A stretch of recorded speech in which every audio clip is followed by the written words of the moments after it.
Before we begin, still your mind and open your spirit.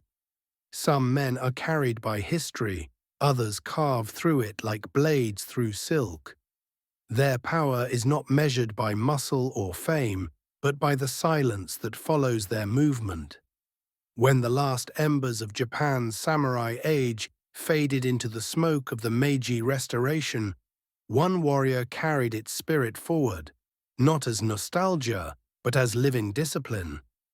His name was Takeda Sōkaku, born of a dying class, yet destined to preserve its essence. The art he shaped, Daitō-Ryū Aikijūjutsu, would ripple outward into Aikidō, Hakkō-Ryū, and modern Budo itself. To trace his story is to walk through snow, steel, and silence, through the eyes of the man history called the Last Samurai of Aizu. So take a breath, let the stillness guide you, and if the way of the warrior speaks to you, walk with us, like, subscribe, and join our path. Because the spirit of Budo still flows, unseen, but eternal. October 10, 1859, the mountains of Aizu lay cloaked in autumn mist. Within the compound of the Aizu Ise Shrine, the cry of a newborn echoed off cedar walls. That child, the second son of Takeda Sōkichi and Tomi Kurokochi, would grow into the storm that bridged 2 centuries. The Takeda line was not one of wealth, but of duty. His father, a low-ranking samurai, trained the retainers of the domain. The household was steeped in ritual and martial order, bows before sunrise, sword drills before breakfast. Young Sōkaku was smaller than the other boys, yet fierce to the point of obstinacy. His teachers said his eyes never looked away from an opponent, no matter the blow. From his father, he learned the Oshiki Uchi, the formal self-defense system of the Aizu court, an art of control and restraint used to protect nobles without drawing blood. It was a seed of what would later become aiki, victory through composure, mastery through awareness. When Sōkaku was 9, thunder rolled through Japan. The Boshin War erupted, imperial forces against the shogunate. The Aizu domain, loyal to the Tokugawa, became one of the last strongholds of the old order.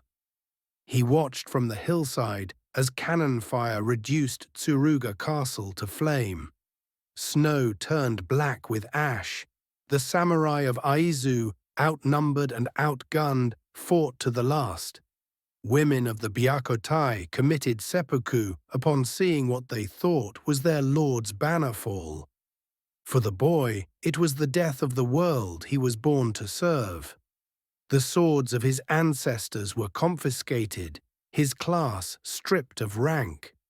The new Japan spoke of civilization and enlightenment, but to Sōkaku it felt like defeat disguised as progress. He swore that though the samurai might vanish from the law, their discipline would not vanish from the body. The Meiji world glittered with railroads and rifles, yet beneath it ran the current of men who refused to let the sword die. Sōkaku became one of them. He set out on Musha Shugyo, the warrior's pilgrimage. With a bokken on his back and barely enough coins for rice, he walked from Aizu to Tokyo, Osaka, Hokkaido, dueling, training, testing. He studied Onoha Ito-Ryu under Shibuya Toma, where one cut decided life and death. He absorbed Jiki Shinkage-ryu from the famed Sakakibara Kenkichi, whose public matches kept swordsmanship alive before the age of kendo. He even trained sumo to learn balance and leverage. Stories followed him like echoes, of a small man who could throw giants, of a duelist who ended fights before they began. They called him Aizu no Tengu, the Goblin of Aizu, for his near-supernatural awareness. By the 1880s, his reputation spread through military academies and police barracks. He was both relic and revelation, the living reminder that the old ways still held power. In the quiet decades after Civil War, Sōkaku began codifying his art. He fused the secret Aizu methods with the timing and structure of the sword schools he had mastered. The result was a system that could control without killing, precise locks, subtle shifts of posture, and the invisible manipulation of intent called aiki. He began teaching publicly around 1898. His classes were small, intense, and often private, in police stations, noble houses, or temple halls. Sōkaku was strict and unpredictable. He might praise a student with a nod, then, an hour later, throw him across the tatami for hesitating. Though often described as brusque, his sense of justice was unwavering.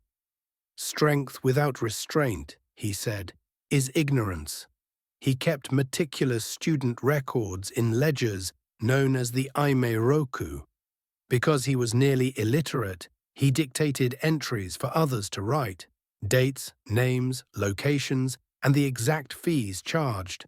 Thousands of names fill those books, from generals to monks. That ledger became the living proof of a lineage. In February 1915, in Engaru, northern Hokkaido, fate brought Sōkaku and Ueshiba Morihei together. Ueshiba was a farmer, soldier, and spiritual seeker, younger, broader, yet humble before the wiry elder whose gaze pierced like steel. He attacked once. In a blur, he was on the ground, pinned by a hand that moved before thought. In that instant, Ueshiba felt what he would later call true aiki. He studied under Sōkaku for years, paying tuition and hosting seminars for him. In 1916, he received the Kyoju Diary Certificate, authorization to teach Daitō-Ryū. Yet as time passed, Ueshiba's outlook turned toward peace and Shinto mysticism, while Sōkaku's remained forged in combat realism. Their paths diverged, but the root remained one. Without Sōkaku, there would be no Aikidō. Without Ueshiba, Sōkaku's art might have remained a whisper. Through the Taisho and early Showa years, Sōkaku continued his itinerant teaching. He carried a sword cane, a small trunk, and the ledgers, his lifework in ink. He taught in the Aizu region, Hokkaido, Osaka, even at the Imperial Guards Police Academy. He insisted on tuition paid in silver coin, not out of greed, but principle. What is not paid for is not valued. His personality was formidable. Students recalled that his presence filled a room despite his short stature. When displeased, his eyes alone could make men flinch. Yet when he demonstrated technique, he moved with almost tender precision, as though conducting invisible threads between bodies. He once said, "Aiki is not to fight. It is to understand the other man's will before he knows it himself." By the 1920s, Daitō-Ryū spread quietly through elite circles, police instructors, army officers, and martial scholars. Among his notable students were Takuma Hisa, Kodo Horikawa, and his own son, Takeda Tokimune, who later codified ranks and preserved the main line. Though Sōkaku refused publicity, his influence permeated Budo. Techniques identical in spirit appear in modern Aikido, Hapkido, even Jujutsu police tactics. He remained protective of authenticity, once scolding a former student for teaching without license. Yet he never stopped sharing with those sincere enough to endure his standards. Even in his 80s, Sōkaku traveled, teaching wherever invited. In April 1943, while visiting a student in Aomori, he fell ill. His last recorded seminar ended only days before his death on the 25th. Witnesses say he passed away seated calmly, as if entering meditation. When attendants tried to move his wooden sword, they found his fingers still locked around it. The blade, to him, had never been a weapon. It was focus made tangible. After his death, Japan burned again under the Second World War. Yet amid that destruction, the philosophy he embodied survived. Aiki, harmony through awareness, became the quiet revolution in martial thought. To control aggression without hatred, to move with one's opponent rather than against, it was a legacy paradoxically born from a man of iron discipline. In the movement of Aikido's gentle spirals, in the control locks of police training, in the measured etiquette of modern dojo, the pulse of Sōkaku's teaching still beats. Morning in a modern dojo, students bow in unison, their white kikogi glowing in soft light. They move, blend, fall, rise. Every technique, every quiet breath carries centuries of refinement. Above the showman hangs a portrait of an old man in traditional robes, eyes sharp as the day he first walked from Aizu into history. His nameplate reads, Takeda Sōkaku, 1859–1943. He was not the founder of peace, nor the prophet of war. He was the bridge, the shadow blade between worlds. When the swords were laid down, he kept the cut alive, in posture, in breath, in silence. Aiki begins where strength ends. And so, every time a martial artist stands upon the tatami, breath steady, mind still, the spirit of Takeda Sōkaku moves once more, unseen but eternal. In modern dojos, the air still hums with his rhythm. Students bow, breathe, move, their motions echoes of a man who refused to let tradition die. Takeda Sōkaku, 1859–1943, the shadow blade of Aizu, bridge between sword and spirit. Aiki begins where strength ends.